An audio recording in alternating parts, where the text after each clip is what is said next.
সকলকে আমি আফগানিস্তানের ইমারাতে ইসলামিয়ার রাজধানী কাবুল থেকে আজকের এই প্রোগ্রামে আমি স্বাগত জানাচ্ছি।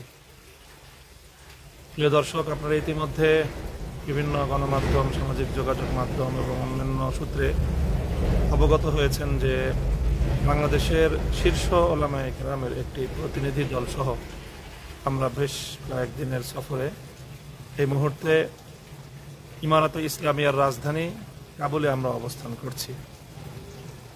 গত দুদিনে আমরা ইমারাতে ইসলামিয়ার বেশ গুরুত্বপূর্ণ কয়েকজন দায়িত্বশীলের সাথে আমরা দ্বিপাক্ষিক বৈঠকে মিলিত হয়েছি এবং আমরা যে লক্ষ্য এবং উদ্দেশ্য নিয়ে এখানে আগমন করেছি, অর্থাৎ যে ইমারাতে ইসলামিয়া গঠিত হওয়ার পর এখানকার রাষ্ট্র পরিচালনা এবং সমাজ, শিক্ষা, অর্থনীতি, অন্যান্য বিষয় নিয়ে বেশ কিছু প্রচারণা রয়েছে।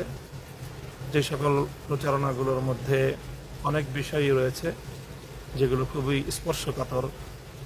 সেই বিষয়গুলো শুধুমাত্র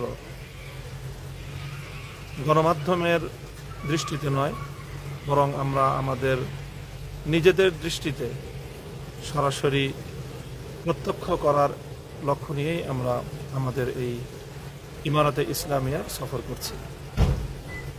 যুক্তরাজ্য ভিত্তিক প্রসপার আফগানিস্তান সংস্থার মাধ্যমেই মূলত আমাদের এই সফরের আয়োজন। আফগানিস্তানের স্বরাষ্ট্র মন্ত্রণালয়ের পক্ষ থেকেও আমাদেরকে আমন্ত্রণ জানানো হয়েছে। কাজেই সেই হিসাবে রাষ্ট্রীয় আমন্ত্রণেই আমরা বর্তমানে আমাদের এই সফরের কার্যক্রম পরিচালনা করছি। আমরা গত 17ই সেপ্টেম্বর বুধবার কাবুলে এসে পৌঁছি। 18 সেপ্টেম্বর থেকে বৃহস্পতি, শুক্র, শনি, রবি আর 4টি কর্মদিবস আমরা কাবুলে অবস্থান করছি এবং কাবুল থেকে আমরা আফগানিস্তানের আরেকটি গুরুত্বপূর্ণ প্রদেশ খুঁজতেও মধ্যখানে একদিনে আমরা ভ্রমণ করেছি, সফর করেছি এবং এই ভ্রমণ এবং সফরের মধ্য দিয়ে আমরা আমাদের অভিজ্ঞতার ঝুলি সমৃদ্ধ করছি এবং আমরা এখান থেকে বুঝবার এবং জানবার, দেখবার চেষ্টা করছি যে আসলে ইমারাতে ইসলামিয়ার ব্যাপারে গণমাধ্যম এবং আন্তর্জাতিক মাধ্যমগুলো যা প্রচার করছে বাস্তবতার সঙ্গে তার কতটুকু মিল বা অমিল রয়েছে। ইতিপূর্বে একাধিক লাইভ ভিডিওর মাধ্যমে আমি আপনাদেরকে আমাদের এখানকার কিছু কর্মতৎপরতা সম্পর্কে অবহিত করার চেষ্টা করেছি। আজকে আরও কিছু বিষয় নিয়ে আজকে আমি আপনাদের সম্মুখে এই লাইভে এসেছি। গত দুদিনের কর্মতৎপরতাই মূলত এই মুহূর্তে আমি আপনাদের সাথে শেয়ার করার ইচ্ছা পোষণ করছি। গত দুদিনে আমাদের গুরুত্বপূর্ণ 3টি মন্ত্রণালয়ে ইমারাতে ইসলামিয়ার যে সরকার রয়েছে সেই সরকারের গুরুত্বপূর্ণ 3 জন ব্যক্তির সঙ্গে আমাদের দ্বিপাক্ষিক বৈঠক অনুষ্ঠিত হয়েছে।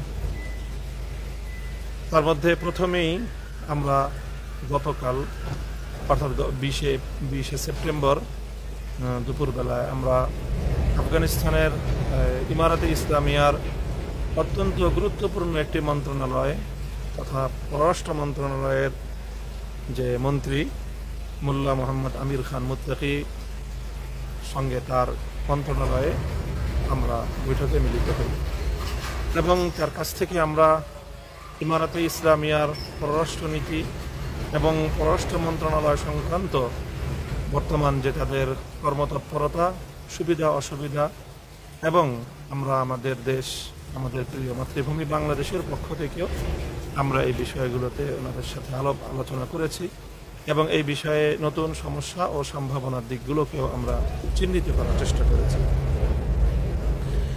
এরপরে আজকে আরও 2টি মন্ত্রণালয়ে আমরা গিয়েছি এবং তাদের সাথে, মন্ত্রীদের সাথে আমরা বৈঠকে মিলিত হয়েছি। এই সবগুলো বৈঠকের মধ্য দিয়ে এবং এর আগেও আমরা সমাজ কল্যাণ মন্ত্রী মোল্লা মোহাম্মদ ওমরের আপন ভ্রাতা মোল্লা আব্দুল মান্নানের সাথেও আমরা একটি বৈঠকে মিলিত হয়েছিলাম এবং খোস্তের গভর্নর সহ সেখানকার শীর্ষ প্রশাসনিক এবং ওলামা নেতৃবৃন্দের সঙ্গে আমরা দীর্ঘ বৈঠক করেছি। এই সব বৈঠকগুলোর মধ্যে থেকে একটি বিষয়ে আমি উপলব্ধি করেছি এবং আমি অভিভূত হয়েছি, সেটি হলো সরকারের সকল স্তরে সকল পর্যায়ে এ সরকার প্রধান যে আমিরুল মুমিনিন হিবাতুল্লাহ শেখুল হাদিস হাফিজাহুল্লাহ তাআলা ওয়া রাহ, আমিরুল মুমিনিনের প্রতি তাদের সকলের যে আস্থা, আনুগত্য, যে অকুণ্ঠ সমর্থন এবং যে এককেন্দ্রিকতার নেতৃত্ব, আমি মনে করি যে বর্তমান যে সারা বিশ্ব ব্যবস্থার প্রতি বৃদ্ধাঙ্গুলি প্রদর্শন করেও অথবা সারা বিশ্বের অসহযোগিতা সত্ত্বেও দিন দিন যে দ্রুত গতিতে উন্নয়নের শীর্ষ চূড়ার দিকে ধাবিত হচ্ছে ইমারাতে ইসলামিয়া, তার অন্যতম মৌলিক রহস্য হলো এটি। আমিরুল মুমিনিন সম্পর্কে তাদের সকলের ধারণা, ভক্তি, আস্থা, বিশ্বাস অবিশ্বাস্য পর্যায়ের। আমিরুল মুমিনিন সম্পর্কে তাদের অনেকের কাছেই যে সকল তথ্য এবং যেই কথাগুলো এবং তাদের যে ভক্তির এবং আনুগত্যের যে মাত্রা আমি লক্ষ্য করেছি, সেটি সত্যিকার অর্থেই বিস্ময়াভিভূত হওয়ার মতো। আমিরুল মুমিনিন সম্পর্কে তাদের মন্তব্য হলো যে তিনি উঁচু মাপের একজন আল্লাহর ওলি, কোনো গুনাহ তো দূরের কথা, এমনকি ছোট্ট বিতর্কিত কোনো কাজও তিনি করেন না। যেমন ইতিমধ্যে আমিরুল মুমিনিনের কোনো গণমাধ্যমকে দেওয়া বক্তব্য, কোনো কথা, কোনো সাক্ষাৎকার, এমনকি কোনো ছবি পর্যন্ত তার প্রকাশিত হয়নি। এ বিষয়ে একজন বললেন যে এক্ষেত্রে আমিরুল মুমিনিনের তার অবস্থান হলো যে বিষয়টি নিয়ে যেহেতু আলেম সমাজের মধ্যে দ্বিধা বিভক্তি রয়েছে, এই জন্য কি প্রয়োজন এই ধরনের এই মতপার্থক্যের ভিতরে প্রবেশ করার। তো এই ধরনের একজন সর্বজন শ্রদ্ধেয়, দূরদৃষ্টি সম্পন্ন, আস্থাবান নেতৃত্ব মূলত বর্তমানে ইমারাতে ইসলামিয়ার উন্নতির অন্যতম রহস্য বলে আমি উদ্ঘাটন করেছি।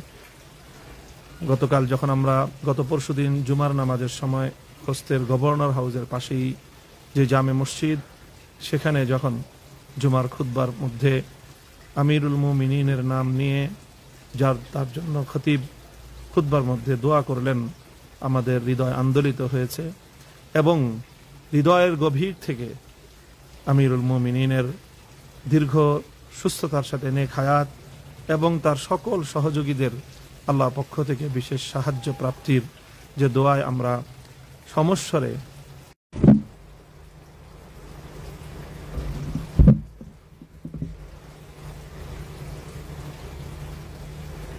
আমরা কিছু সময়ের জন্য বিদ্যুৎ সংকটে আমরা পড়ে গিয়েছিলাম।